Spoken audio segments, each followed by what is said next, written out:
funny thing, I was in Marcy Projects. That's the projects that Jay-Z always, that's where he's from. But I was on the opposite side because Marcy is a pretty big project. Mm-hmm. And so I got off, I left her to go get on the Nostrand Avenue bus. And I'm standing at the bus stop.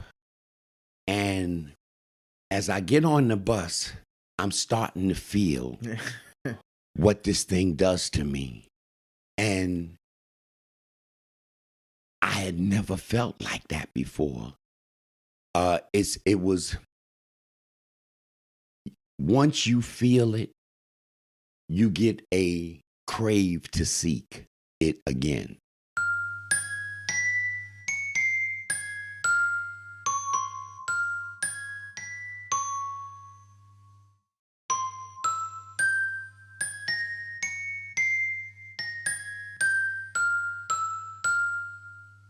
Welcome back to another episode of Tales from the Grip. Today I have a great guest on, Jules, which we were just talking about this with the introduction and opening. And I think the reason why sometimes it seems uncomfortable to do it for me is because, when you know people and you have relationships with people, sometimes it's hard to convey, especially for somebody like me, it's hard to convey like that relationship that you have. You know what I mean? The good feelings that you have about other people, man. But you're always somebody that brings a good vibe. So I appreciate you coming on. All right. Thank you so much. And again, thank you for asking me to be here. Ryan, I'm looking forward to doing this. Yeah. I am. I really am. My pleasure. You was telling me that your friend said that you should do one of these. What was? Yeah, I got a coworker, Taylor, and he and I, we spend Sunday together. We work together on Sunday, and I tell him some stories, things that I kind of went through, battling the addiction, and I get into the story, and man, we almost stopped working. He's sitting there listening. He's saying, "Jewel, you should do a podcast, man. We should do a podcast." I'm like, I say, Taylor, you think people really want to hear what I just told you? He said they do. He said people are looking to hear different stories or more intricate versions, of what went on and how people either survived the issue or how they got through the issue, that kind of thing like that, So, so when you said podcast, I said, it's a funny thing.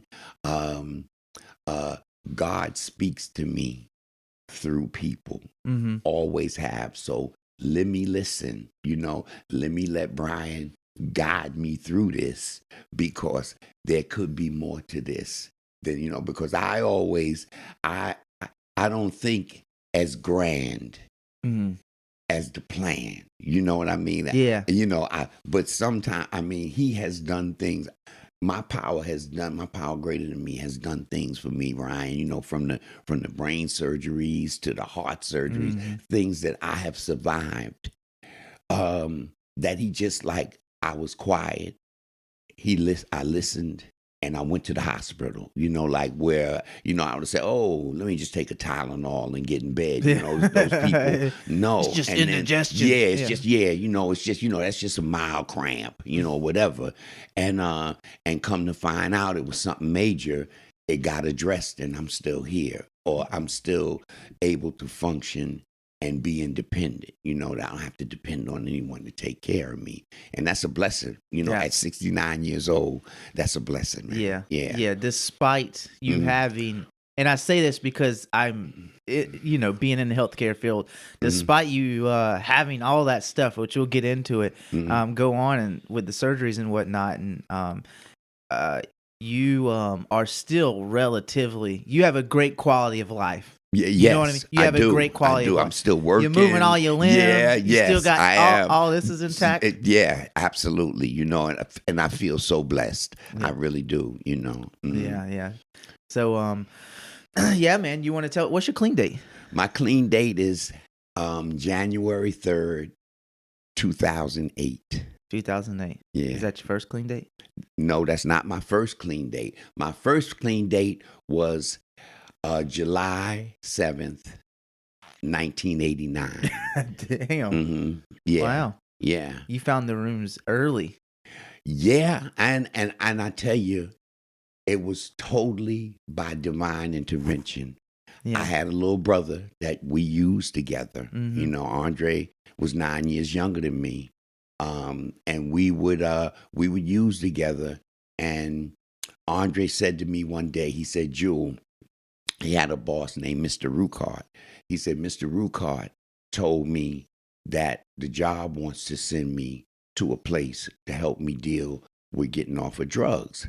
So I said, a place? You know, what you mean by a place? So he Mhm. said, there's a place where you can go and they help treat you for drugs. Mhm. And that's how out of the loop I was, Brian. I did not know that there was places that addressed addiction. I really had accepted that my way out of this was this grand funeral that I was going Mm. to have, and all the girls that I went to high school was going to be at my funeral crying, and I, that's the The girls. delusional thinking Yeah. that that the addiction, that's where I was, Yeah. and so Andre left for Tennessee. About a month later, he called me. He said, Jewel, I'm coming home. He said, can you meet me at the airport, help me with my bags? I said, yeah, sure, Dre, I'll be there, or whatever. So I'm seeing him come off of the, down the passenger ramp Mhm. to, to the what the where people greet. Yeah. Yeah. And so he looked like Samson. I'm telling you, I could not believe how good he looked, and we're attracted to the outside first. Brian, Yeah. it's the outside our eyes, Yeah. begin the process of making us want to say, wherever you went, because that's what I said to Andre. I said, Andre, wherever you went, Yeah. I want to go there, because I was about $1.60. My You're tall Yeah, for a but buck I 60. mean, no, I had to went from about Yeah. 205 to J- about Use 160 the mic. You pounds. can move it. Yeah, I was about 160 pounds, right? Uh-huh. And literally, I was so thin till it looked like my hairline had moved back behind my ears, man. I mean, from between the crack cocaine Mhm. and the heroin.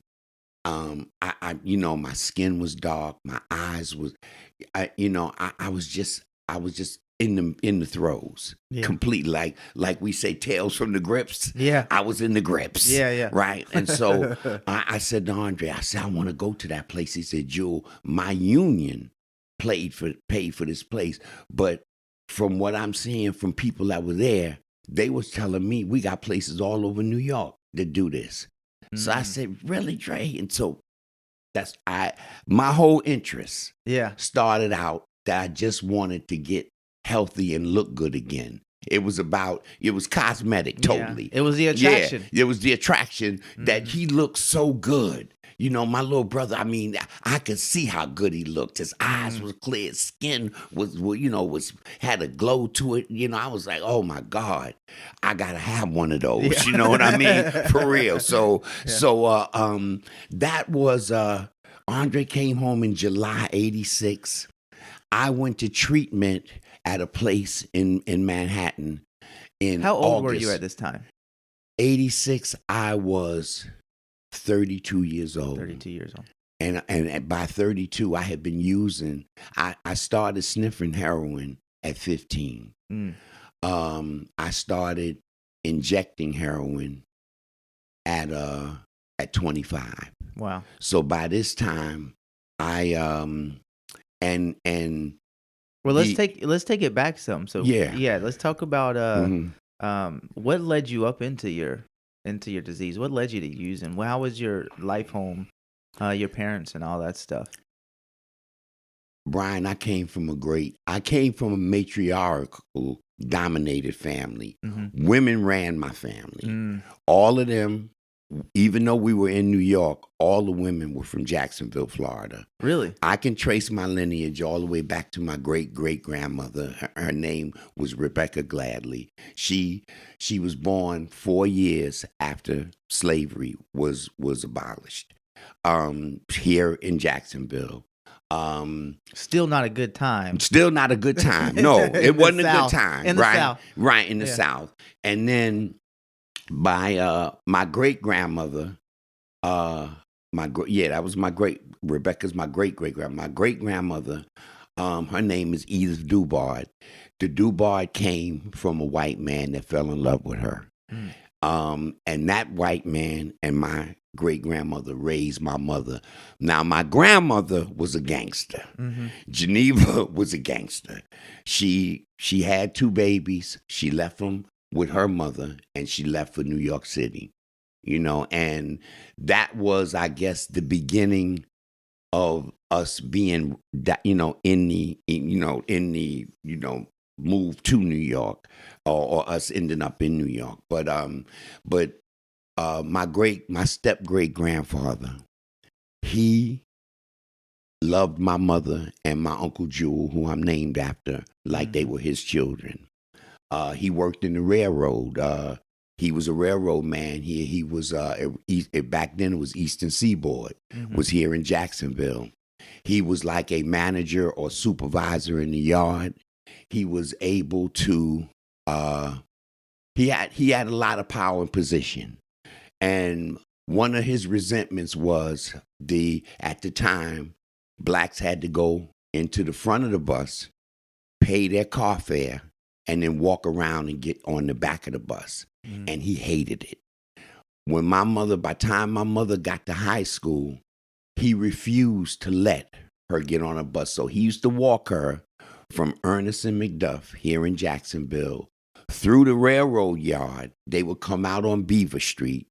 He would walk her up the hill over Beaver Street, and he could look at her go down Beaver Street. And she went to the only black high school here, which was Stanton at the time.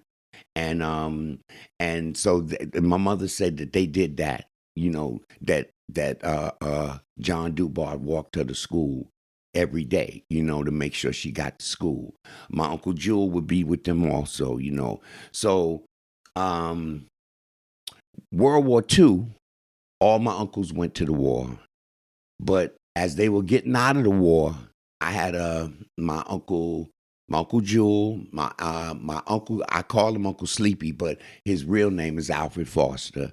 Him, my Uncle Billy, everybody was getting ready to come out, get discharged. They was going to come back to Florida. They came back, but my Aunt Lil and my Aunt Mary had went to New York, and they were setting up apartments for them. They wanted to exit Jacksonville because of the Jim Crow policies. And they knew that the way my uncles was, there was a great possibility they were going to get in some kind of trouble and possibly get lynched. And that was their greatest fear, that they didn't want that to happen to them. So they moved north and got apartments. And as my uncles came, the only one that stayed was my Uncle Jewel. John Dubard got him a job at the railroad, at Eastern Seaboard Railroad. He did real well.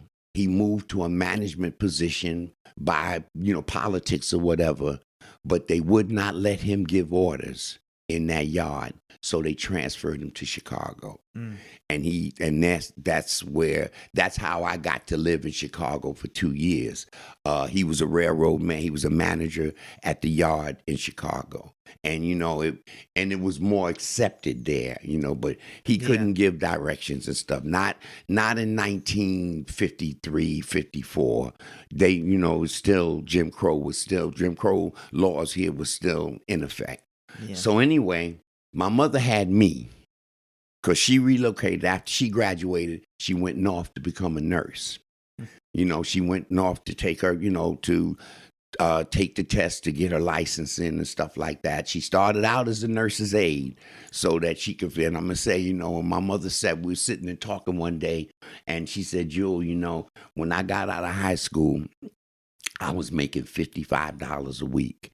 And she said, I had to take care of you guys. Now, I don't know in the economics of then, but $55 sound like, that don't sound like a lot. Yeah. But we had an apartment. Yeah. We had an apartment and we had food, but it was a collective.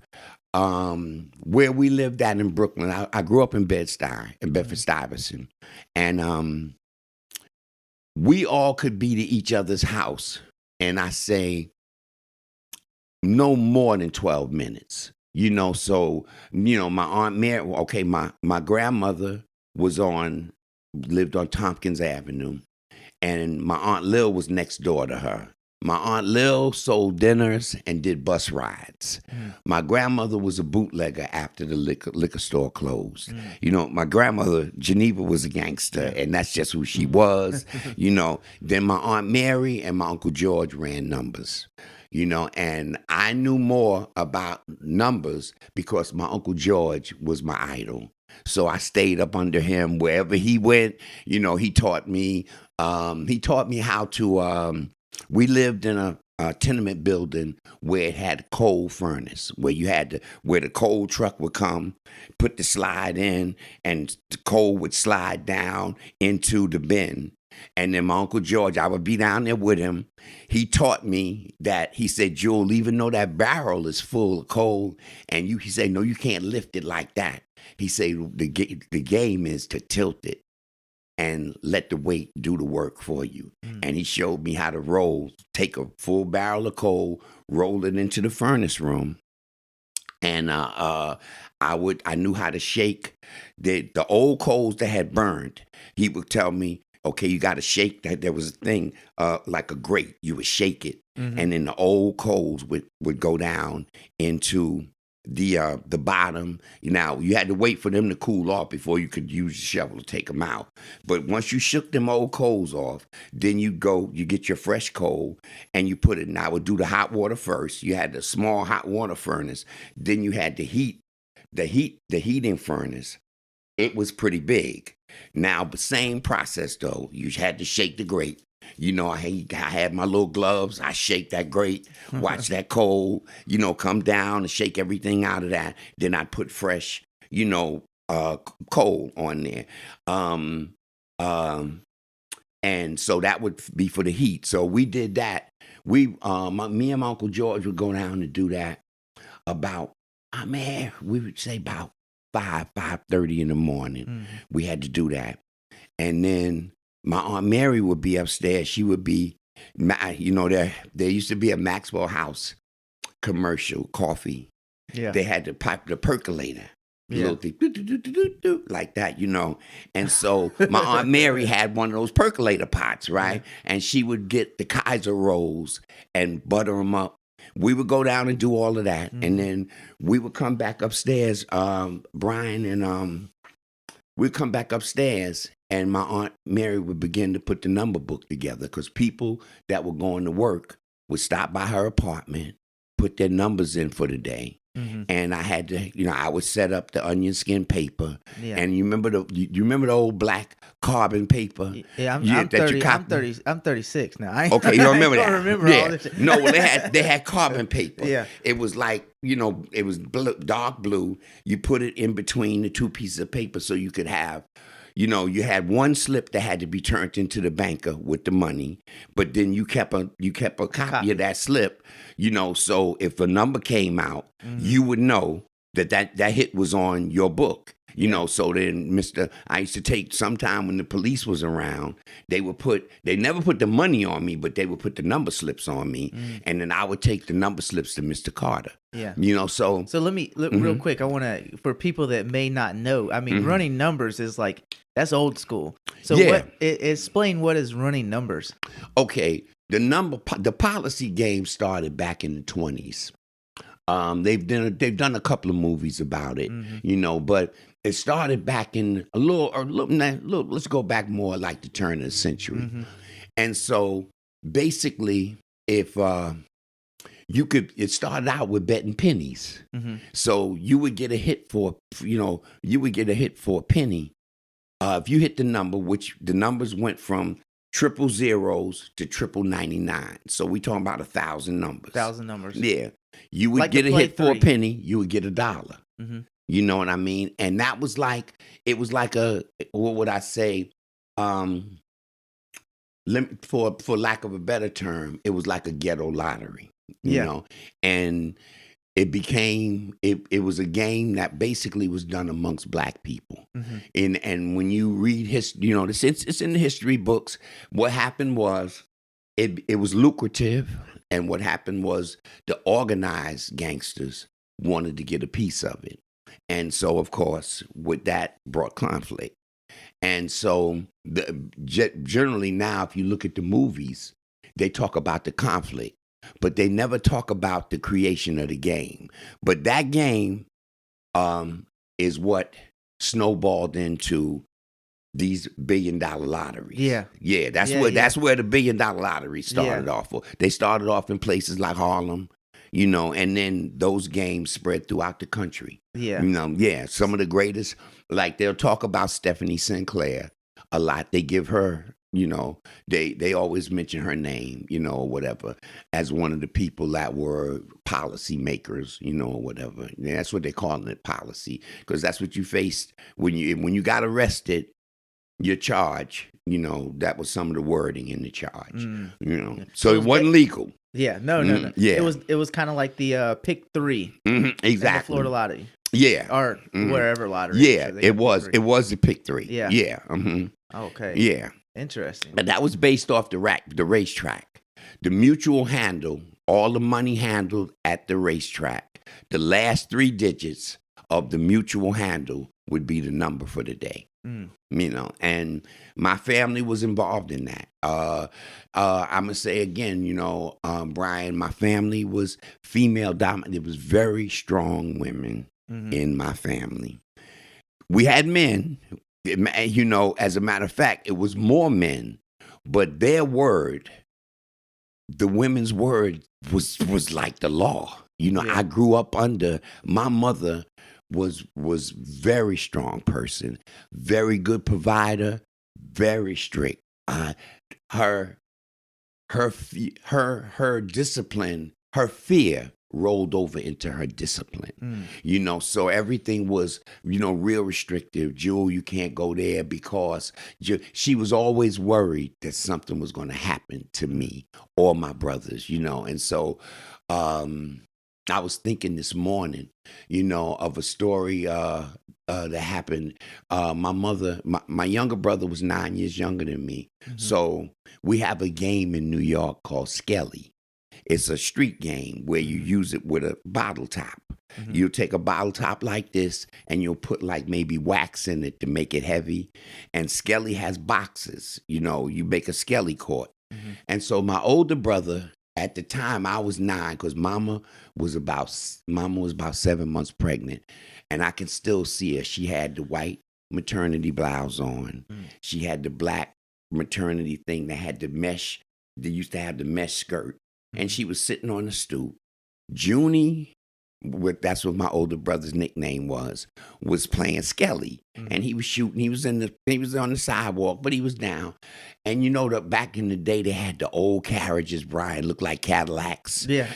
With the hood that would come up on or TV, whatever. I seen it. Yeah. So the young lady was coming down the block with her carriage, and I guess she did not see Junie. And she ran Junie over with the carriage. Now I'm laughing. I'm 9. I'm falling out. This is the fun. Junie, this, that, and other. But my mother, pregnant, 7 months pregnant, because she said to Junie, she said, you need to get your ass out the way. That's what she said to my brother.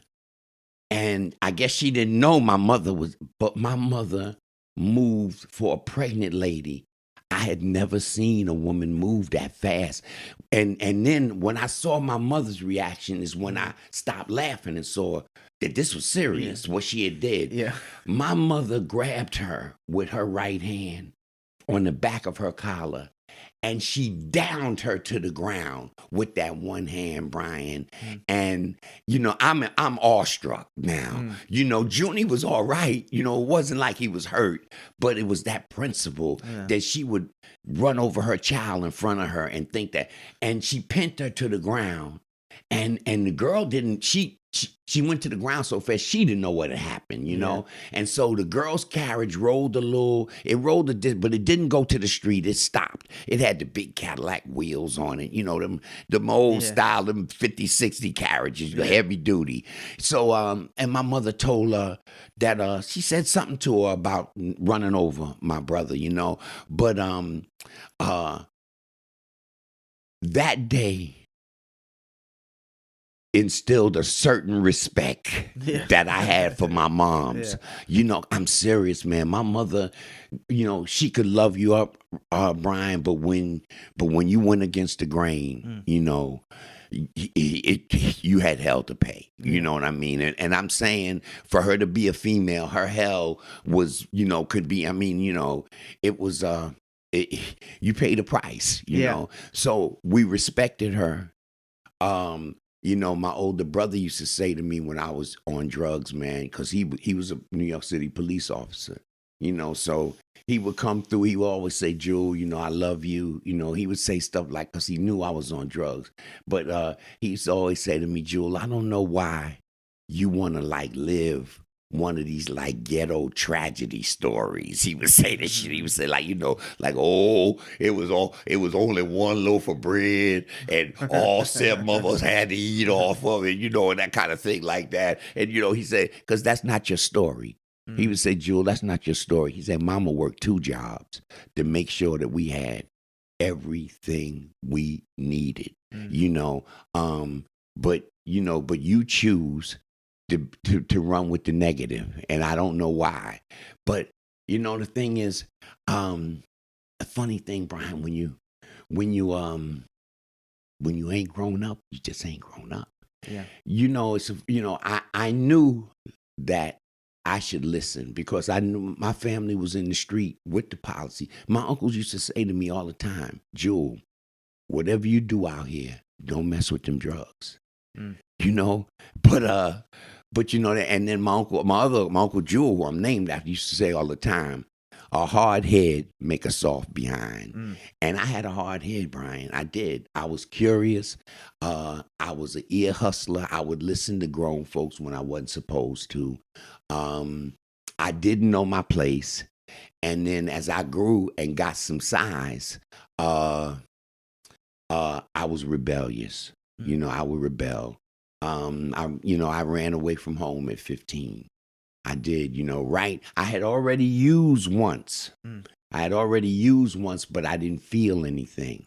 But it was a New Year's party I wanted to go to at 15. You know, I started liking girls, and the girl I knew was going to be there, and I wanted to be around them. And my mother said no. She said, no, you're not going to Harlem. Not from Brooklyn. You're not going to Harlem on New Year's. And I just opened the door. I got dressed. I put my clothes on in my room, and I just walked out the door, and I just said, I'm going. And I ran away, and I tell you, you know, there was a song back in the days that the Temptations did called "Runaway Child." You know, and it used to say, and it had lines in it like, "You're lost in this great big city," you know, and there's a line in it where it says, "I want my mama," you know, because I had jumped from the frying pan into the fire. The people I were around were much faster than me. They were more mature than me. Things were going on that I had never seen before. So I had a mask on because I was full of fear. You know, I was full of fear. And, you know, sometimes I hear people use the term peer pressure. But when you're a get with nitwit, when you want to get in, you know, where you want to get in wherever you fit in kind of thing, it wasn't nobody pressured me. I just was attracted to negative. You know, so, again, like my brother would say, you can't point the finger at, there was no wrong or no slight that was done to you that made you use drugs, Joe. You just wanted to use drugs, you know? And so the thing was, because we do have a sense of invincibility when we're young, we believe that it ain't going to happen to me. Mm-hmm. And I believed that. And I started using. The first time I got high, funny, Brian, first time I got high, uh, it was a young lady, because I was attracted to girls like crazy, named Lydia Mason, much too fast for me. Lydia was much too fast for me. You know, she was the chick that wore a mink coat to high school. You Yeah. know, yeah, she was Yeah. that. Oh, Fancy. fancy. You know, brothers involved in the drug game, Uh-oh. so they bestowing presents and stuff on their sister. Mhm. You know, but me, you know, I'm the guy that, you know, I was just that guy that always wanted to take on more than I could chew. You know, want to bite off, you know, something. So I went. Well, me and Lydia, I kept talking to her, this, that, and the other. Lydia kept saying to me, Jewel, you know, you cute and stuff like that. She said, but Jewel, you got to grow up some more. You know, she said this, that, and the book. She liked older guys because that's what the younger girls liked, older guys. Anyway, we played hooky one day, and Lydia told me I could come over her house. So her brothers and them were involved in the drug game. And she literally, Brian, had drugs in the closet. So she took some of the heroin out. And now that the only pressure I felt then was I was showing off, because I had never really, I had sniffed it once and never felt nothing. But now that she pulled it out, I put on a mask, man. And, you know, and so I sniffed, she told me, be careful. She gave me like some lines of it. I sniffed it or whatever. And again, I didn't think I was going to feel nothing.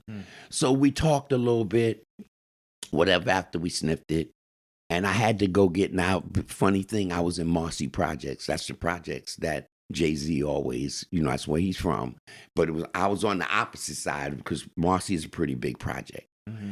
And so I got off, I left her to go get on the Nostrand Avenue bus. And I'm standing at the bus stop. And as I get on the bus, I'm starting to feel what this thing does to me. And I had never felt like that before. It was, once you feel it, you get a crave to seek it again. You know, like it's beyond curiosity. Now you liked what you felt.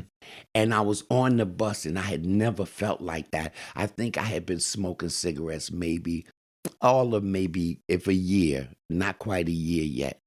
You know, because I grew up playing sports, Brian, believe it or not. Mm-hmm. And I lit a cigarette. I had to transfer buses in Brooklyn. I had to transfer buses. So I took the Nostrand Avenue bus. And then I had to get off of Fulton. I got the Fulton Street bus. And I was so high.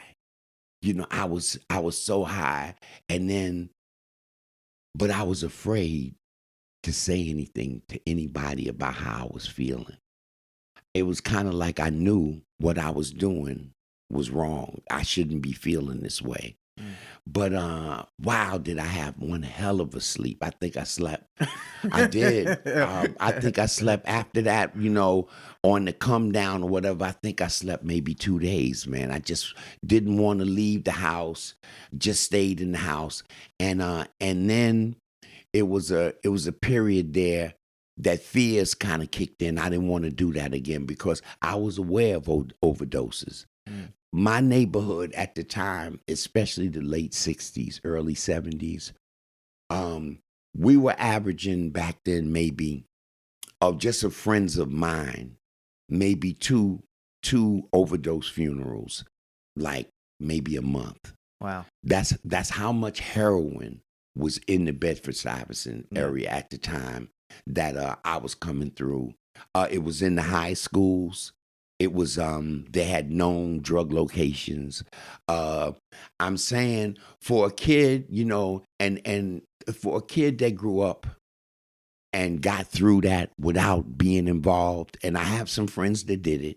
You know, a matter of fact, one of the guys that I played sports with all my life, Kim, got a track scholarship to UPenn. From UPenn, he did his medical at Howard University, and he's a doctor. Never used drugs. We hung out every day. You know what I mean? So it couldn't, it wasn't like, again, you can't blame the neighborhood. You know what I mean? It's like I made bad decisions, not because I had to, because I found out after getting, to the rooms that I had addictive personality and addictive behaviors, long before I even used, and so it allowed me to see myself by looking back at doing some step work or whatever, allowed me to see, where before the drugs, the lying, before the drugs, the early like pubescent sexual behavior, that kind of stuff. All of those things were part of my story. But the drugs are the thing that manifested, to a bottom, or whatever. And I began to sniff. I did. I lost my fears. I began to sniff heroin, playing basketball. I played high school basketball. And after the game, we get high. It's funny thing you can do when you're young and you're youthful and you got that type of energy. You go run. We would cop before the game, knowing that we wanted to sniff and get high after. Now, I had a couple of coaches would smell the cigarettes on me, and they would say to me, "Jewel, them cigarettes, man, you never gonna reach your potential smoking cigarettes, And in one ear and out the other, I mean, it was. I see now, you know what I mean. But my mother used to have a saying. She used to say, "Jewel, a fool is one thing, but an old fool," she say, there's no room for that. Because you done been through the game, you done seen it. So looking back, hindsight, is always 2020. You know what I mean? I wish I could have did it different, but I didn't, and so the progression kicked in though. The progression kicked in when I started to cross that line from being a casual user to waking up yawning, to waking up with my eyes tearing, to not realizing that I was crossing the line, that all of those things that my uncles and them said would happen to me if I continued, or if I used this thing, it was now beginning to progress.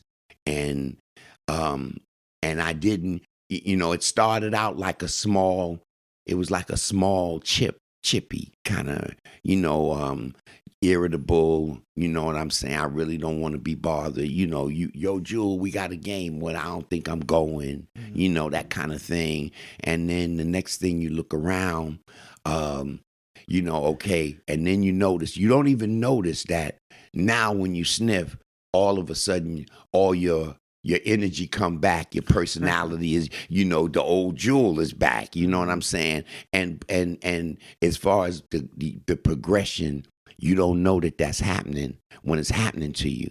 And when people would say the word hook or they would say, the word fiend, and those type of words, those were the things that were happening to you.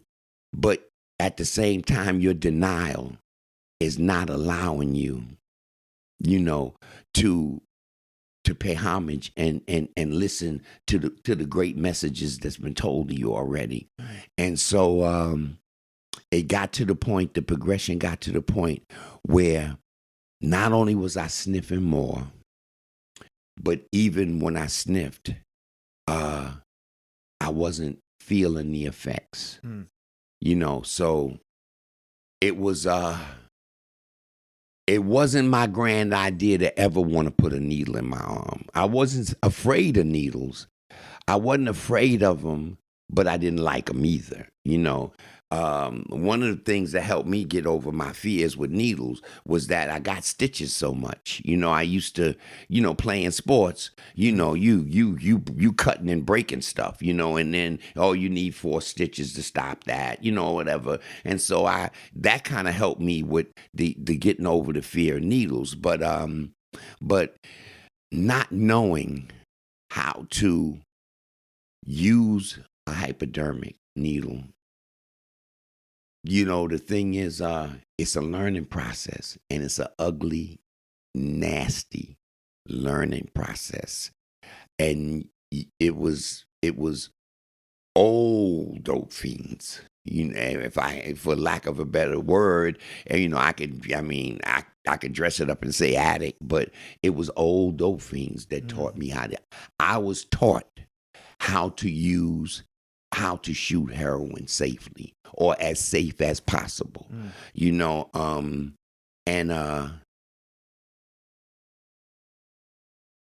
once I started to feel the effects, again, I was back to my own private Hollywood, and if I could put it like that, because it was always the effect that I wanted to feel. That was the thing, was it was euphoric. It was euphoric. It was climatic. I remember the first time that I used cocaine. I was 22 years old, and I literally thought I was having an orgasm. I had never, because cocaine gave me like a different type of euphoria, energetic type of euphoria, and I had a game that day, and I had a game and an attitude that day because I didn't want coach to take me out, period. I didn't. I wanted to play. Yeah. You was ready to go by then. I was going. Yeah. You know what? Hey, I'm over here. You know what I mean? I was all over the place, man. And it's a funny thing. Drugs have a cause and effect that leave like a landmark experience in your body. Even now, after having 15 years away from it, Brian, my body remembers.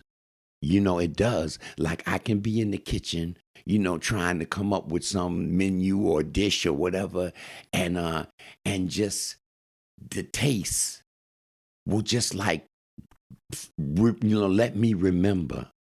It will let me remember. But I got to a point in my recovery now where, thanks, but no thanks. But there was a time I had to flow with that, that I would have to wrestle with that for about 3-4 hours before, now I got to call somebody or whatever. But in the destruction, there's some relief. When you decide to live differently, and you find your avenue out of this situation, it's easier for me to deal with it by myself. But I used to have to run to the phone when those old familiars would come, and I'm gonna say, especially the battle with cigarettes. Yeah. Whoa. I say to anybody that smokes that it's just the ending is disastrous. I've got 7 years without a cigarette, but I still have some of the side effects from it. That's my point. I still can't jump in the pool and swim like I used to. I still can't do certain things as a direct result of me smoking cigarettes, for 47 years. You know what I mean? So I get the cancer check every 2 years. They do, they check the nodules, all that. And so far, so good. But it's some ongoing damage that goes along with what I do, and you can't point no finger at nobody when you did it to yourself. Yeah. So it ain't no need to get on the pity pot. The best thing I do is enjoy this day, and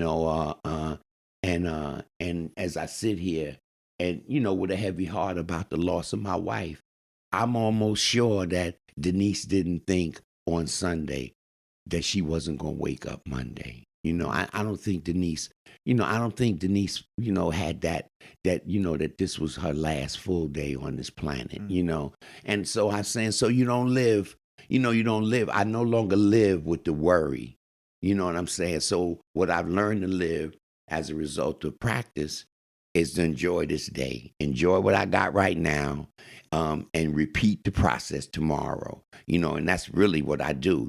I had a good one yesterday, and if I do the same thing, there's a possibility I have a good one today. Yeah. I think that when it comes to take you a drink. Yeah. That's something that I've learned over the last few years. I remember being at a convention, probably like 6 years ago or something. It was like the South Florida Regional Convention. And I remember going down there and thinking that, like, man, I really focusing on being able to enjoy the moment. Because even then, at several years clean, sometimes I still had a lot of times, I still had a really hard time being present in the moment. And I think that takes a lot of time to get, 15 years now, you're able to enjoy that and realize that, like, man, I feel good today. I can enjoy the moment. But, even at 8 years clean, 9 years clean, there was still a lot of time. I mean, I wasn't like sweating wanting to use, but it was more about being able to like enjoy the moment and not be so caught up in what's happening in the future, what they're thinking, what he's thinking, all this different stuff, and instead be able to like, man, just sit back and enjoy them. Not work, because the convention thing, I go to conventions. And I'm like, back then, before I was married, it used to be like, man, I want to hook up, I want to do all this stuff. And it would just fuck up my convention. You know what I mean? It would fuck it up because I'm thinking about girls and all this other stuff and not enjoying the moment, being present in the moment. And I think that when you was talking about that, made me think about how you be patient in your recovery process, because it does take time to get there. Right.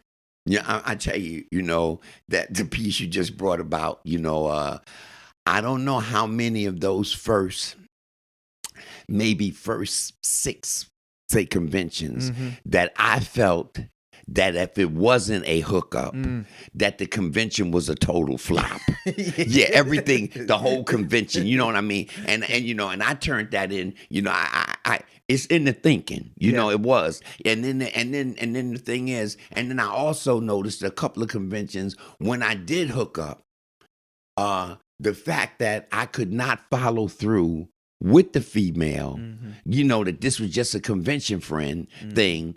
Now I done lost a friend.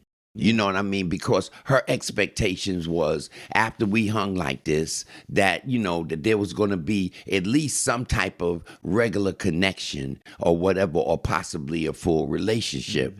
And then when that didn't happen, I ended up I lost a couple of girls that could have been great friends, or whatever, or maybe had the potential that when things were ready, we could have been together or whatever. But so and let me tell you, you wanna ruin a relationship that you in,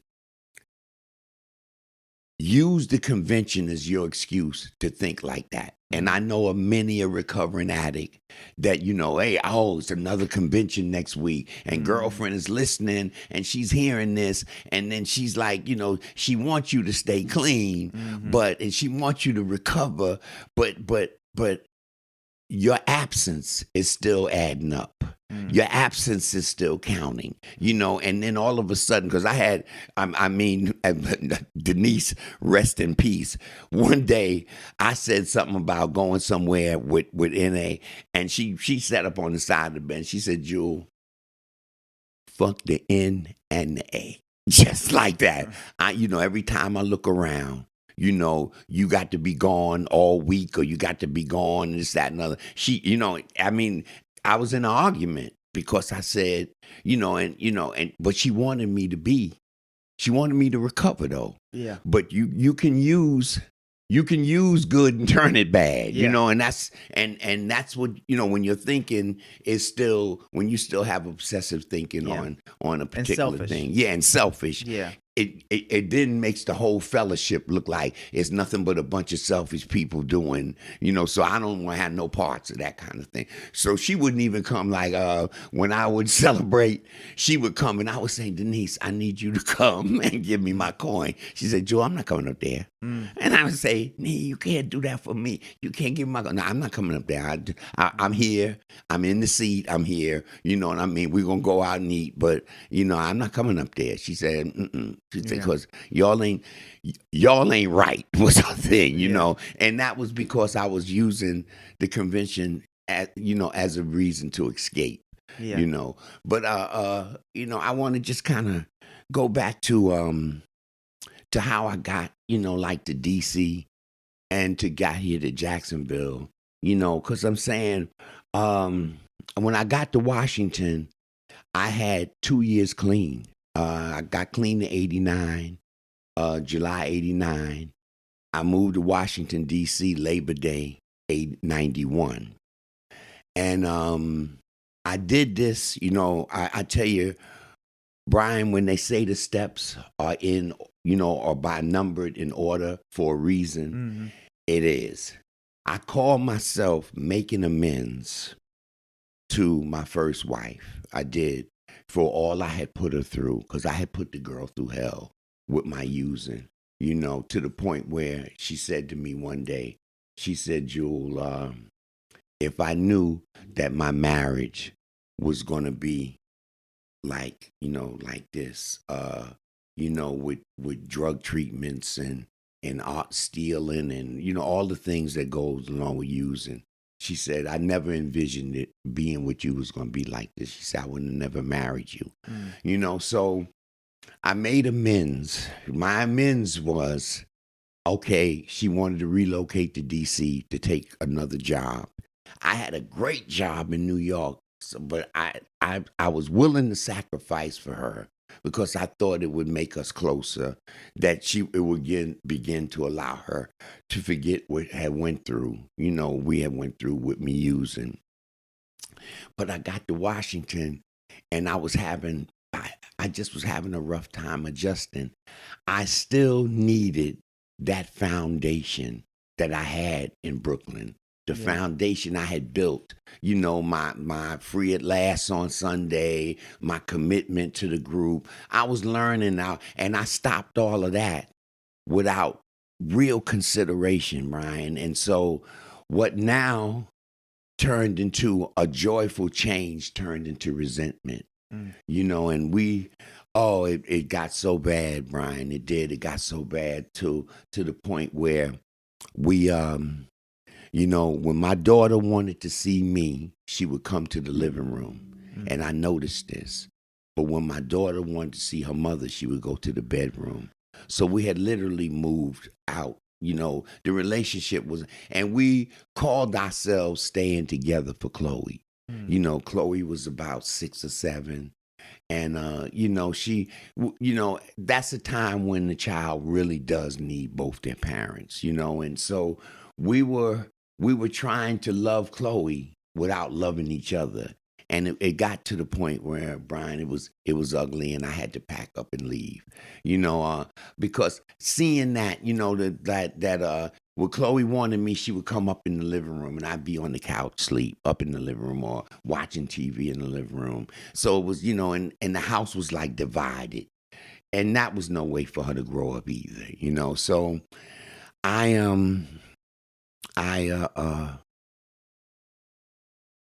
had to move out, but I was in Washington and depended really on my in-laws. I didn't really know a lot of people in D.C. when I moved there. My second wife happened to be one of the people that I met. She was able to, at the time, we were friends and talking just like friends. She was a super of a 4-unit. She was a manager of a 4-unit apartment building. There was apartment downstairs. There's an apartment downstairs that was vacant, hadn't been rented. So Denise said, Jewel, I tell you what, make a pallet for you not to be in the street. I make a pallet for you down there or whatever. When I cook, I'll bring you some down. You can stay down there. But sooner or later, they're going to rent this apartment. And so, so I'm just going to, you're going to have to go. But for a Yeah. temporary fix, this is what. So I was down there, Denise would bring stuff down for me to eat, and I'm going to tell you, it's a funny thing. When a woman's feeding you and you begin to become dependent on that person, it became amorous. It did, it did. I, I, I fell in love with her, man. I did. And I hadn't had the feeling, it was so much anger and resentment. And we were seeing each other, but I wasn't, the divorce papers hadn't went through yet, but we were seeing each other, and that created more resentment, between me and the first wife, that she had an idea that there was somebody that was rescuing me. She just didn't know who it was, because she figured, you don't know nobody here. Eventually, whether you packed up or whatever, you're going to have to come back here, because you ain't going to stay in no streets. But when she saw that I could maintain and that I didn't have to come back, boy, it elevated, or whatever. And we began to lose even the basic friendship that we had. A funny thing, the disease of addiction has, hills and valleys, Brian, for me.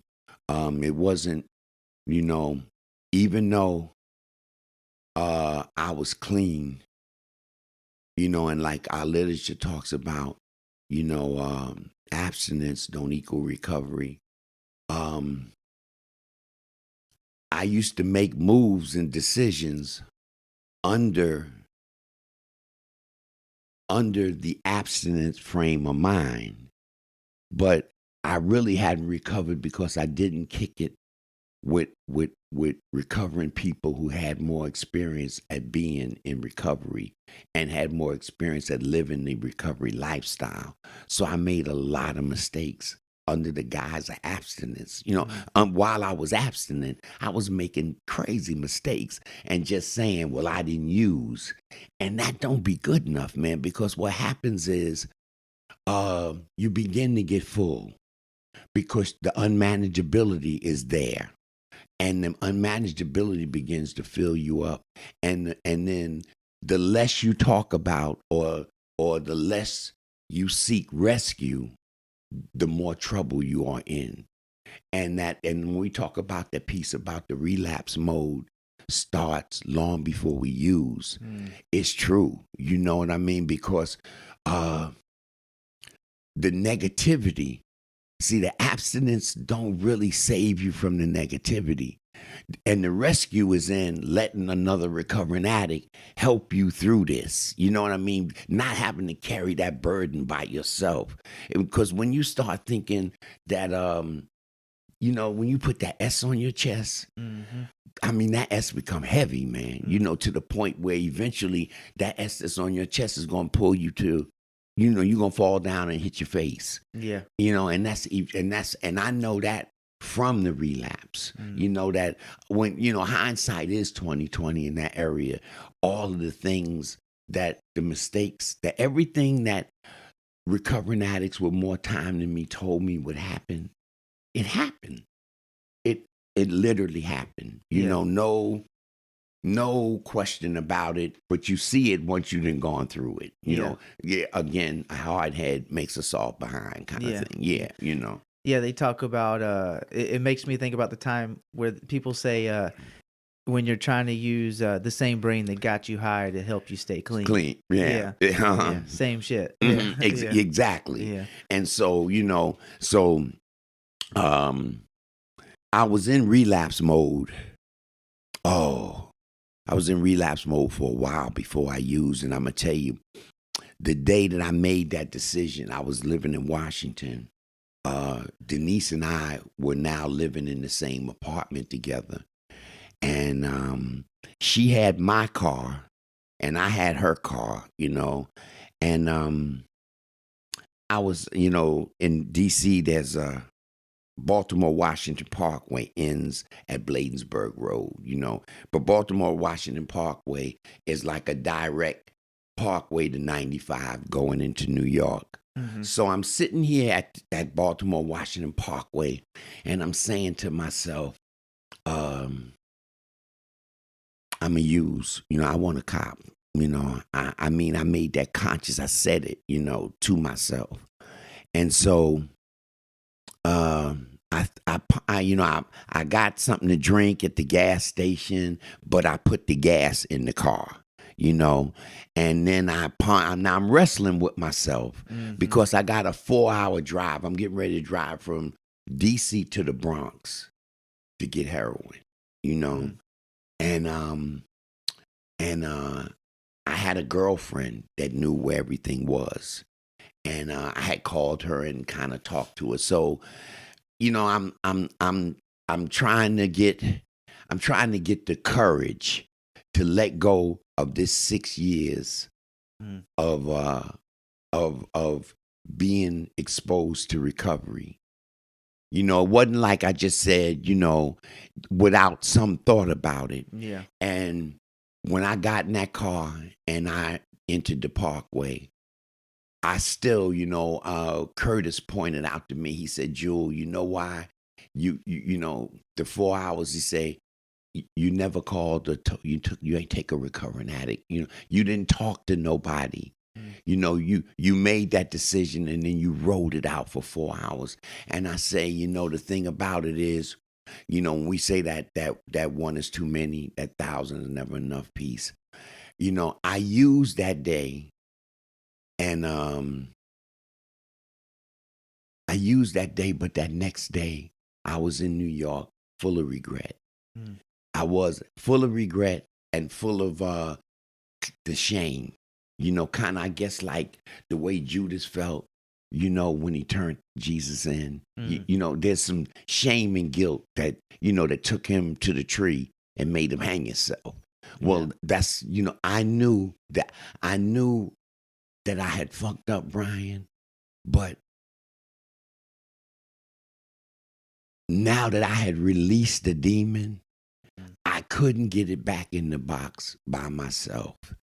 And shame and guilt kicked in immediately because you done said so many times, I'm never going to use again. One of the worst sentences, as opposed to I'm never going to use today. I'm never going to use again. You done said that so much. So now you've got this armor of guilt around you to come back and say, hey, I picked up, I used, I just, pride, false pride wouldn't let me do it. It just wouldn't let me come back. And so I didn't use again immediately. It was a couple of months before I used it because I think that was like maybe November. I think the next time I used was February, my birthday. And when you say that, I just want to say something. When you say that, it makes me think about a lot of times people in the rooms will say, when you use, you pick up right where you left off. And physically speaking, like the drug use, I don't really agree with because I've heard a lot of people that have relapsed. It wasn't like instantly. Now there is people that do that, but it wasn't instantly right back to being home. You know what I mean? Within a week, being homeless and all that stuff. No, it can be a progression. It's a progression, but I'm gonna say this here, and with that statement, I can clear this up. If I had used where I had left off the first time, I wouldn't be sitting here with you, Brian. I would have OD'd and been dead, or either, there would have been consequences. No, as a matter of fact, I didn't even use IV intravenously. I sniffed it because I knew that if I used that way, that there was possibility my heart and body wouldn't be able to stand me, after having 6 years away from it. You know what I mean? I've been around the block long enough to know that wasn't, I wasn't going to do that. I wanted to get high.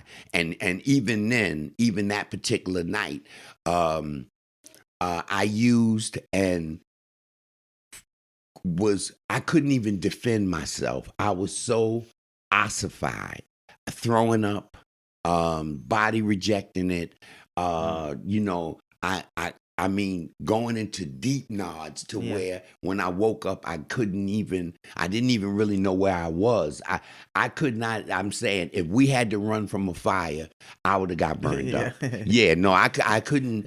I mean, I You was really too had. high. Yeah, I was too high. I had bit off more than I could chew. And the thing was, because I was high for a couple of days, because I stayed in New York for a while, but I never used. I went and saw him. I went and visited my mother. My mother was surprised. What you doing up here? Whatever. And then when she saw me, I know my mother had to read it because uh, I sat up with her for maybe an hour, and then I had to get in the bed. I said, "Ma, I drove from D. I'm so tired." I got in the bed, and literally, I slept for like a day. She said, "You really tired?" But at the time, I had been clean for a while, so that wasn't, she didn't read it yet. Mm. She didn't read it until I started that.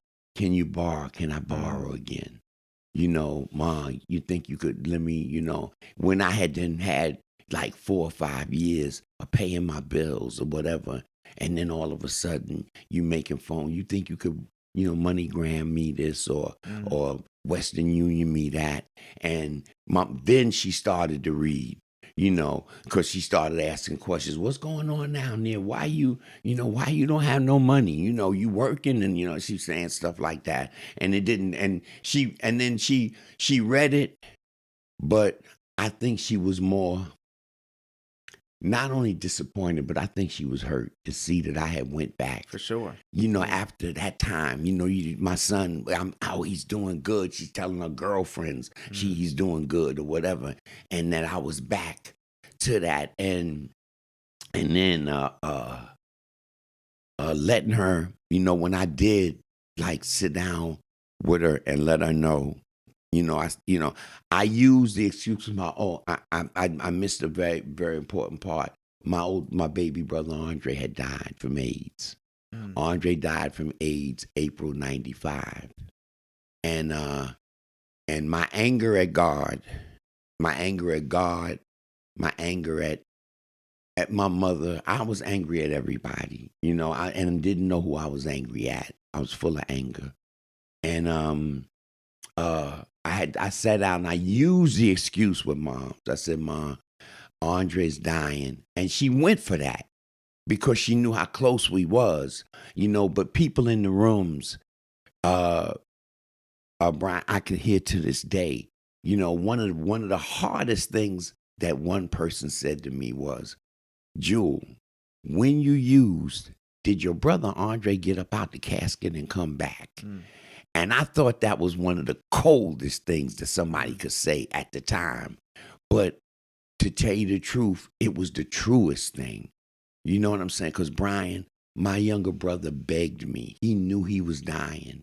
He was like, "Jewel, no matter what you do, stay clean. Don't use, man. Don't go back out there. Don't use say no excuse." You know what I mean?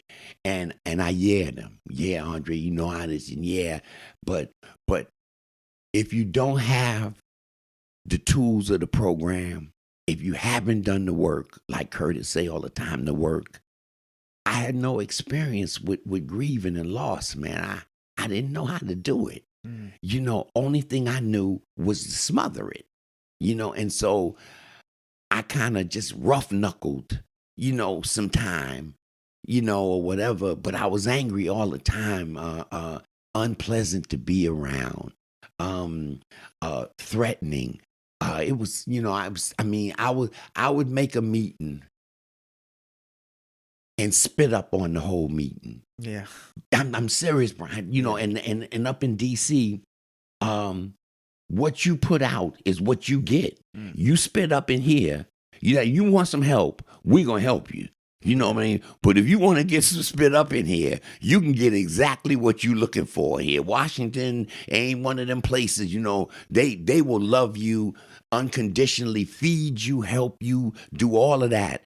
But if you don't want the help, if you want to come in here and bring, your baggage, and think you just gonna get away with it. They can be they cut to the bone, Jack, Yeah. and so it was meetings I would walk out of, I would storm out like, let me show your ass, you know what I mean? I'm serious, man. I was just totally, man, Brian, my life was just totally, it was just the unmanageability. Yeah. And I didn't know how to put my finger on what was going on, man. I'm a drug counselor that's getting high. Mm. You understand, Brian? Did you hear what I Yeah. just said? The drug counselor that's leading the group, telling everybody how to stay clean, is high as Cootie Brown. Yeah. Bananas. You know what I mean? I'm serious. Yeah. I'm on, and then real good day, I'm on the line. I'm on the line, and right behind me is my methadone counselor. He on the dope line too. Mm. I'm serious, and I said to myself, this is really insane. Yeah. This is insanity. You know what I mean? I got a drug, there's a drug counselor. I'm in the methadone program, and he my counselor. We both on the line copping drugs. Yeah. In total insanity, man. I'm serious, Yeah. So, I tell you, but the gift for me, Brian, the gift that appeared to be a curse, I had an aortic dissection January 6, 2006. I had cocaine. I had 2 vials of crack in my pocket. It was about 11 o'clock. I went to my job to get my check. I was working, but I had the job van. And I was working. I went to get my check at the main office. And I was sitting there in the main office. And I had a feeling like a gas pain. Like a gas pain. And I said, ooh, like that, right? Yeah. And so I said, wow. So I felt it, and I said, I gotta get some Tums or something. I get some Tums or something when they give me my check.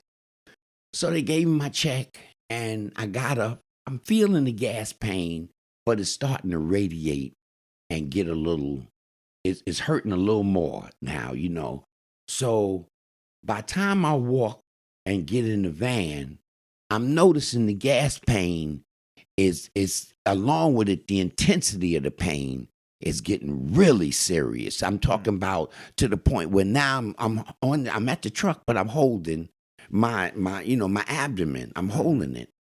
So I get on I had to go into Washington. Yeah, because I was in Maryland. I had to go into Washington to cash the check. So I was on 295 in Washington.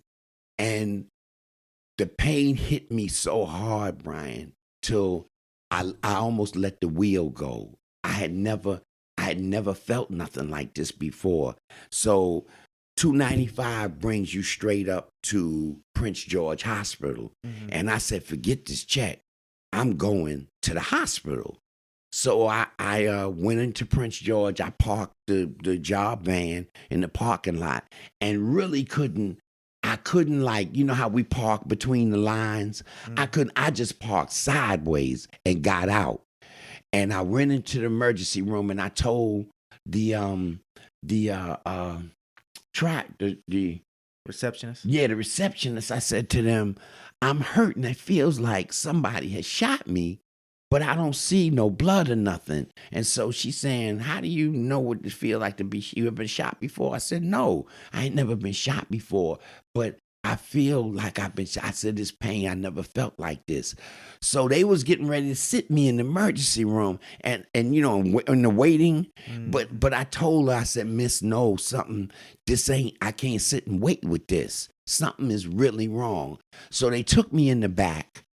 A doctor saw me, the triage doctor saw me. They saw my blood pressure was elevated or whatever.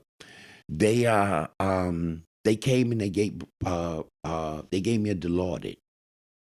And the first Dilaudid, and they left me there on the bed. They told me they was gonna have to do CAT scan. So I'm laying there, but I'm hurting really bad, really bad, Brian. I say about another hour I'm holding. I'm holding there. They come back. He says, "You still in pain?" Because they thought that the Lord had worked. So he said so he gave me the second Dilaudid, and that did stop the pain. I told him, no, I'm not in pain now.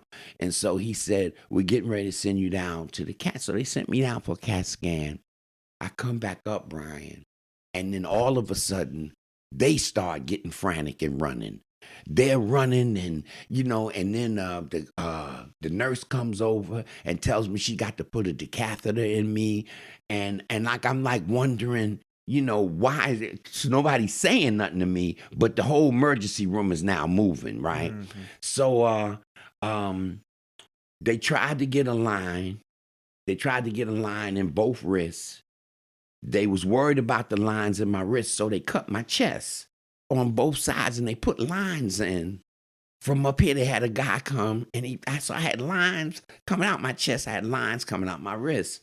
And so I'm asking, what is wrong with me, And so they're saying the cardiac doctor is coming. I'm saying, miss, it wasn't my heart. It's in my stomach. It's something to do with, I'm diagnosing or whatever. Yeah. So the cardiac doctor showed up and he told me, he said, listen, you got a tear in your aorta. Now, I wasn't sure what an aorta was, when he said it. So he said, you got a tear in your aorta. He said, we got to get you. He says, there's a possibility we're going to have to do surgery. And I was like, what? I said, I didn't do nothing. Nobody hit me. And he said, no.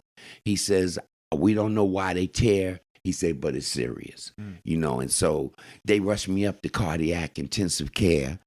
And they put me in there. They gave me some medicine that lowered my blood pressure real low. Mm-hmm. And they wanted to try that first before, because he told me if he had to do surgery, they were going to have to do it from my back in order to address whatever was wrong.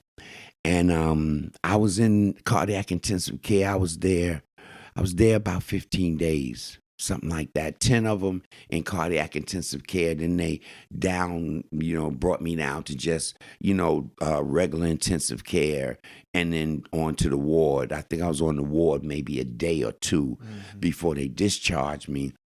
But the nurse kept stressing to me because they had took my urine, and my urine had, it was heroin, cocaine, marijuana. My three favorites was in my urine. Yeah. And she said to me that, Mr. Ricardo, well, what just happened to you? If you use again, I can almost promise you're going to die. She said, matter of fact, John Ritter, the actor, had just recently died from, he kept working. He kept stayed on the set with an aortic dissection, and he passed that night. So she says, you need to read up on what's going on with you, so you know what's best to do. But she said, you got to stay with your doctors, you got to take your meds. And she started stressing that kind of stuff. And at the time, they had came and got the truck or whatever, but Denise and I, she had to take me home, and I needed to be nurtured. I was in the house. I came home in February. It was like early February. I think it was February 3rd. They discharged me, Brian. Mm-hmm. I was in the house until May. Like I wouldn't go anywhere. Denise would shop or whatever. I might go out for a walk, but all my walks were very gingerly, because it was, you could feel the effects of what that tear was. And I stopped using. And so I wasn't ready to come back to Narcotics Anonymous, but I stopped using all drugs. I didn't dip. I didn't bother, because I knew that what that nurse said to me, I knew was real. And the doctor would check me. They would take my urine, and the doctor would look at my chart, and she would ask me, she said, Jewel, you staying away from drugs, you ain't, she said, I see your urine clean, because they would just check it, because they knew that some of this was a direct cause of me using, And so I decided on January 3rd to make my first meeting. I went back to men's rap and I came through the door talking. Did Yeah. I did. I had to tell them how to stay clean, and they had to tell me what I had to do with that. They shut me down. They did. They said, Jewel, we want to know how to get high. We'll call on you. In the meantime, you just, put the cotton in your mouth, and, you want to talk after the meeting, we open, Yeah. but you keep your hand down. Ain't nobody never going, we ain't picking you, we want to hear from you, you know what I mean? And I needed to be there, I did. Uh, and I, that led to my having this 15 years. In this 15 years, I buried my older brother, and I buried him, Brian, and I stayed clean. And it was my first experience learning how to mourn. I mourned Junie. I mean, I cannot remember a time that Junie was not in my life. He was 3 years older than me. We shared a bedroom together. When he moved out, it was, I missed him. You know what I mean? That kind of thing. When I was able to go in his room too. You know what I mean? But I'm saying, all of this effect was going on when he passed, because now my mother done buried my baby brother with AIDS, and now she done buried my older brother with bone marrow cancer. And I was clean. My mother got sick. She had moved back to Jacksonville after she retired from the hospital. She came back and bought the house and was here. And she got sick. They rushed her to St. Vincent's and they called me in D.C. I grabbed my dog. I had an old Dodge Intrepid with no heat in it. Right, I did. I ain't had no heat in that car. But it was December, and I got on the road. I grabbed Lover. I had Lover on my lap. I threw about 4 pair of jeans, something like that, in the rear. Threw some stuff in there, and things wasn't going so good for me in D.C. anyway, because see, when I had used as a drug counselor, when you use, it follows you in a place like Washington.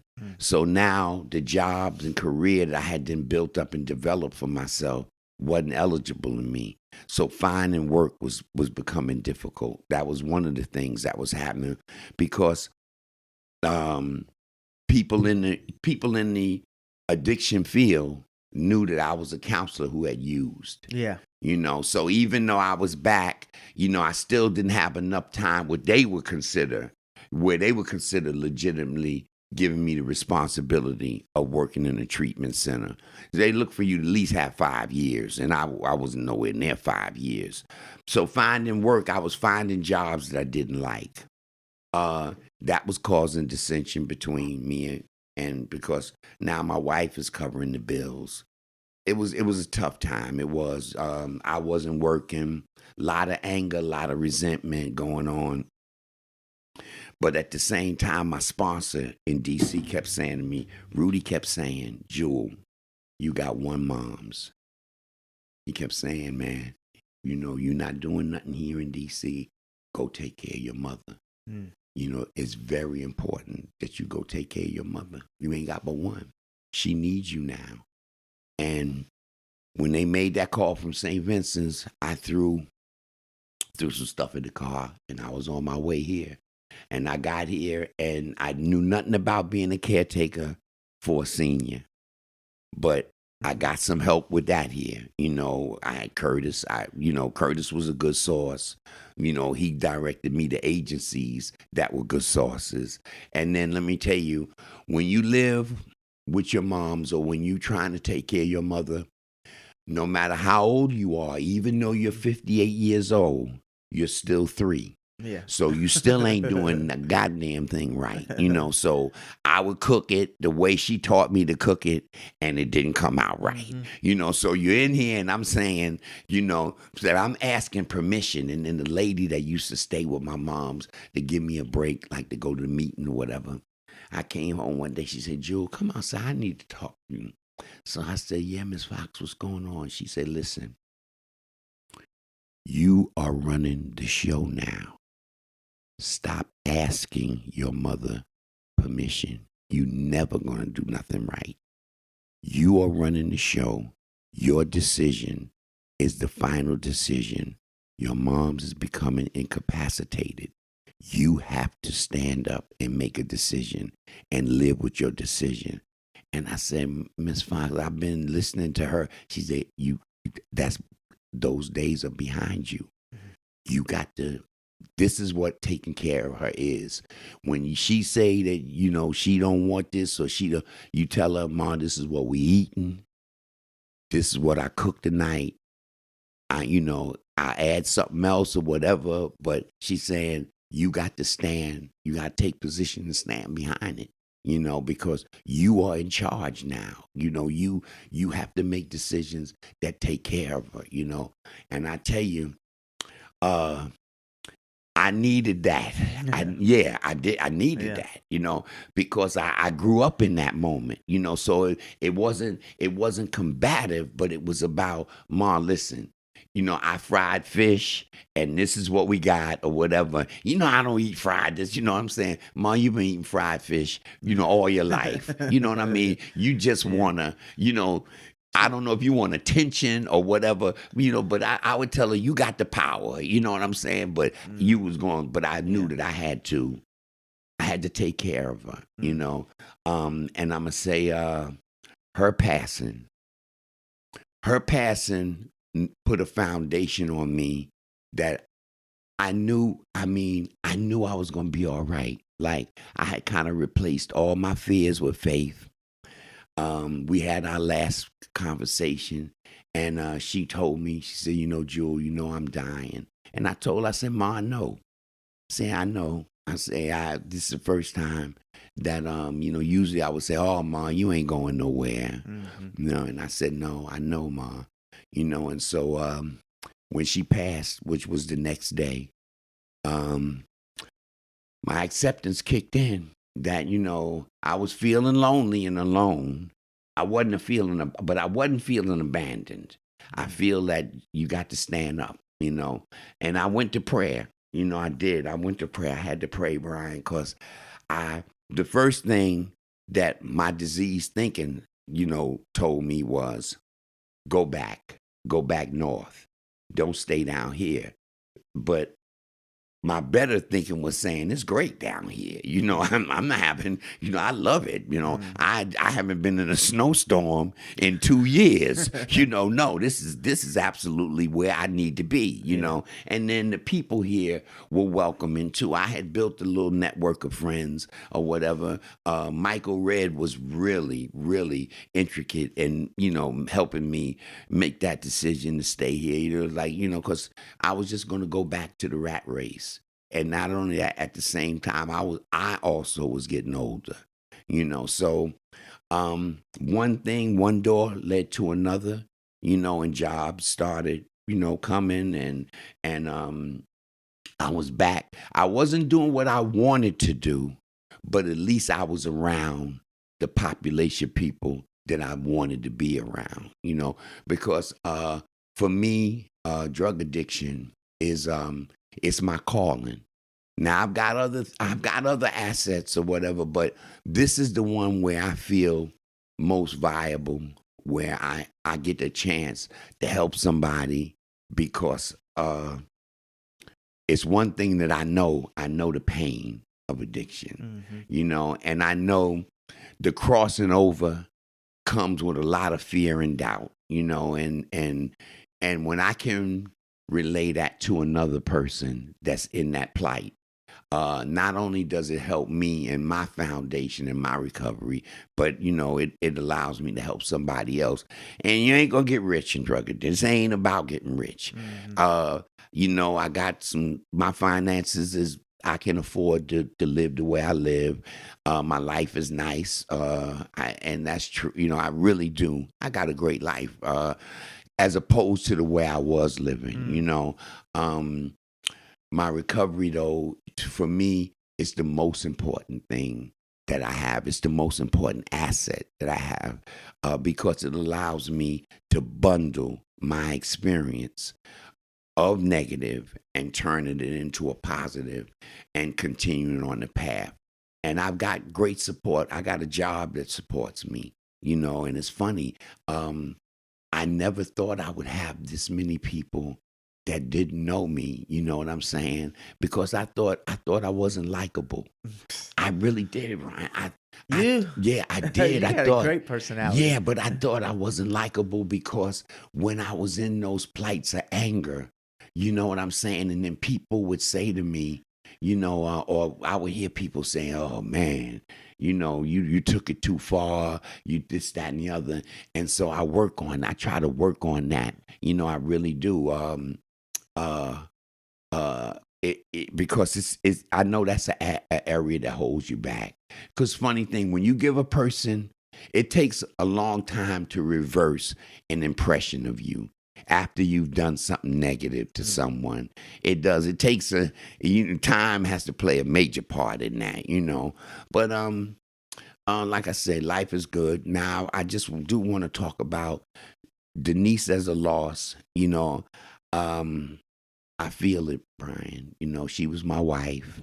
We weren't living together, but she called me regularly. She came and visited me once in a while when she could. Um, and not knowing that I'm not going to hear her say, because I would pick the phone up when she called and she would, "What you doing?" And not knowing that I'm not going to hear that no more. I feel that loss. It hits you as a shock at first, that it didn't hit me as a shock, but I'm at a point where I want her to rest in peace. Her daughter was very, very mature in putting things together. I like the way the service appears to be headed in or whatever, and I know that we're going to honor her, and that's the best I can do. I'm glad I'm in position where I can show up and be there for her or whatever, because my experience with that was when I was using, I could never show to them. Even if I had been with the person and we were close in the streets, I wouldn't be able to show my respects. So, I needed to say that because I am in a healing. I'm kind of healing from, just the loss or whatever, or beginning the process of healing. So, but one thing, no, that time has done, I never thought about using. And I thought about crying. You know what I mean? I have cried, but I never thought about, yo, I'm just, matter of fact, I ain't had none of that fentanyl. You know what I mean? Let me go on out there and see what that fentanyl doing. No, that shit ain't even play a card in my head. Yeah. You know what I'm saying? I'm gonna be here. We gonna get through this. Time will allow me to mourn and get better. And I know that because I got experience with it now. Yeah. And just so the listeners know, when was it that Denise passed? She passed February 13th, 2023, a week ago. A week ago. Mhm. Yeah. So I just wanted to bring that up to show how we walk through things. It's Yeah. not like it was a long time ago. We're talking last week. Right. And you are definitely, death and loss is never easy, Right. but for you to walk through it Yeah. like you're doing is it's also something you have experience with, Yeah. so the steps. Yeah. When you was talking earlier about when your brother passed and when these things were happening and you wasn't around those members to provide that experience, this is the experience that that we're talking about. So Right. like your wife passed and now you have this experience from your mother and whatnot in recovery and being able to walk through it, stay clean, look at the glass half full, be there, be a participant, and all these things that comes along with being an experienced member of Narcotics Anonymous. Yeah. And it's, and the thing is, this is life on life terms. You know what I'm saying? It truly is, and the thing is, my wish now is that my stepdaughter and I have a closer relationship, Mm-hmm. because I love her to death, always did, you know what I mean? So I'm just hoping that we have a closer relationship. She's about to get married or whatever. This will be a funny time to have to meet her fiance this way. But I want to meet him. I know if she picked him, or Mm. whatever, that, he's a blessed guy. So, Yeah. yeah, I'm just hoping he can deal with her, because she can be a handful at times, but Yeah. that's the nature. We all can be a handful at times, Yes, So, absolutely. yeah, so. I did want to ask you this, Mm, and I thought about it for some reason. When I was at work the other day. mm, We had a guy, a patient mm, that coded, and meaning went into cardiac arrest, yeah, and we worked on him for a while, and got him back long enough to get him to the ICU. Not really sure what happened after that, and and I know that you've had you're 7 years old, right? mm, And you've dealt with death a lot, mm, and you've experienced a lot of your own medical issues and stuff mm, like that. mm, Scary mm, things. yeah. And so, how do you feel about like death and dying? Um, Or is that something you don't look at or think no, about? Is it mm, something that you think about and process, or what is your take on it? Brian, I tell you, my predecessors in my family showed me how to do it. Hmm. You know what I mean? They died with dignity. Andre with AIDS died with dignity. Junie with bone marrow cancer died with dignity. Mama died with dignity. You know what I'm saying? Even Denise just going the way she did. The thing is, it helps you lose the fear. Your acceptance kicks in that you're going to travel this road. um I'm trying to put things in place so that my daughter and my son don't have a burden, that that we got the 20 or 30,000 that we need, or whatever, to so that you can give me you don't have to go into your finances, so that your father uh um can't have a service or whatever, or you can't say your goodbyes in our custom or whatever. But my fears, I lost my fears, man. Mm. I did. I lost my fears. Another thing, Brian, when you use drugs and you make it through on the other side, and you realize how many times you played Russian roulette with your life. What I with no fear. Hmm. I used heroin with no fear of not of dying. And even sometimes, Brian, some of them bags that I got was not heroin. They would foam up, look like a milkshake. I mean, I Yeah. I had some nights. Yeah. You know what I mean? And I'm saying, once you get on the other side, first of all, um, it shores up my relationship with a God. Um, I can't I can't have survived all the stuff I did through the miracle of Jewel, Hmm. because I make bad decisions. Mm. You know what I'm saying? When I look back at some of this, and I made a lot of bad decisions, but yet I'm sitting across from a nice guy like you talking about life on life terms. How did this happen? You shot dope 25 of the 30 years that you used. You're here. I can make a sentence. You know what I'm saying? I know how to drive my car back to the house. Mhm. I'm not in a wheelchair. Mhm. There's got to be some divine intervention that's in my life or around me. Mhm. I have to accept that it wasn't me. You know what I mean? So my fear of like passing, I know this is the process. I know one day that it's going to be my turn. Now, what I do fear, that I'm not going to see these people that love me again. I really I want to know, Yeah. am I going to see them again? That's my sheer curiosity. I Mm-hmm. want to see them. I want our spirits to intertwine, to intermingle, to talk, or whatever. But I guess that's just human. That's just a human wish. I don't know what God's plan is, but I know this. God wanted me to live 69 years, and I did everything I possibly could to end that. And he said, no, you ain't got the power. I'm going to choose when you go. I'm going to choose when you become disabled.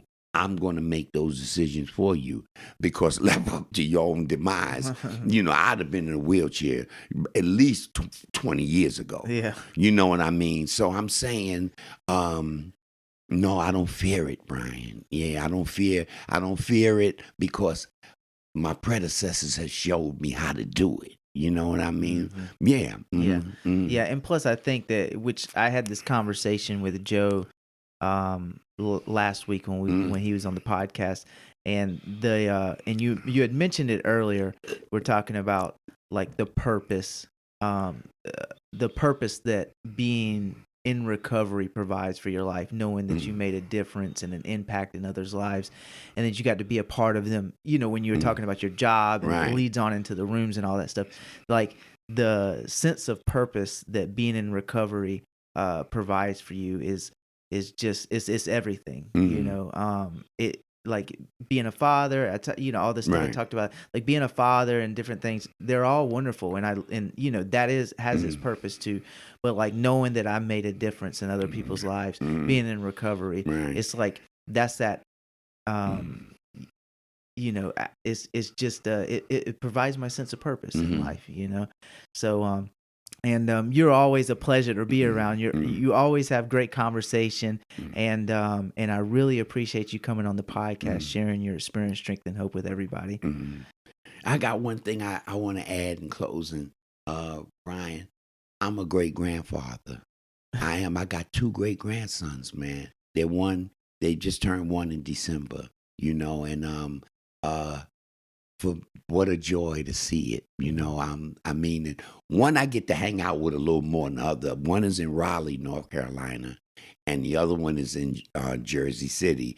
The one in Jersey City, he's the furthest away, but I see him all the time. I've seen him about 3 or 4 times last year, but I still got to get to KJ. He's in Raleigh, but they both were born, one was born December 8th, the other one was born December 27th, and I never thought that I would get to see, you know what I mean? So blessed to have great grandsons, man. Yeah, incredible. Especially with the way you look, because you just don't look like you're almost 70 years old. Yeah. You look great. Yeah, I feel, well, I'm going to tell you, I go to the doctor, Brian. Yeah. I do, yeah. I don't do no self-diagnosing. Yeah. If I doubt it, I'm on the way. I'll go to the doctor, man. Yeah. I don't play, yeah. You keep the saying alive that black don't crack. Yeah. Oh, yeah. Yeah. I figured it out because my wife is black, and it's just, I watch her every day. She's like lotioning up, and right. like white people, we never lotion up. Right? Oh, yeah. And now, yeah. Well, but because Brian, when we ashy, we really look crazy. I'm serious. Yeah. Oh my God. My mother used to say to me, Joe, go back in the house and put some lotion on your face, because I would be like, I almost look like I'm dead. Yeah. I would be gray, man. So we got to oil up. We do. And we pay for it later in life. Yeah. So old as fuck. Yeah. I'm serious. I was surprised that I came down here and my first time to the beach, it was only 70 that day, and I went home with my nose sunburned. And I was like, I ain't never been sunburned in my life. My hair had to peel and everything. About a week or 2 later, it just peeled. My nose is peeling, from being sunburned, man. I had to, and then I said, I will wear the sunblock, because I never would put the sunscreen and all that on. But no, the sun is unforgiving. He ain't choosing races. He just burning, for real. Yeah. For real. Well, thanks again, man. I really appreciate you coming on the podcast. You have an incredible story, and I will tell you that you have an incredible personality. You're always a pleasure to talk to and hang around. Thank You you, do Brian. bring joy, regardless of recovery, to other people's life with just your conversation and your energy. So I really appreciate you being on. Thank you, man. Hey, Thank my you pleasure, so much. man. Thanks. Yeah. I love you, man. Love you too, Brian. Yes, sir.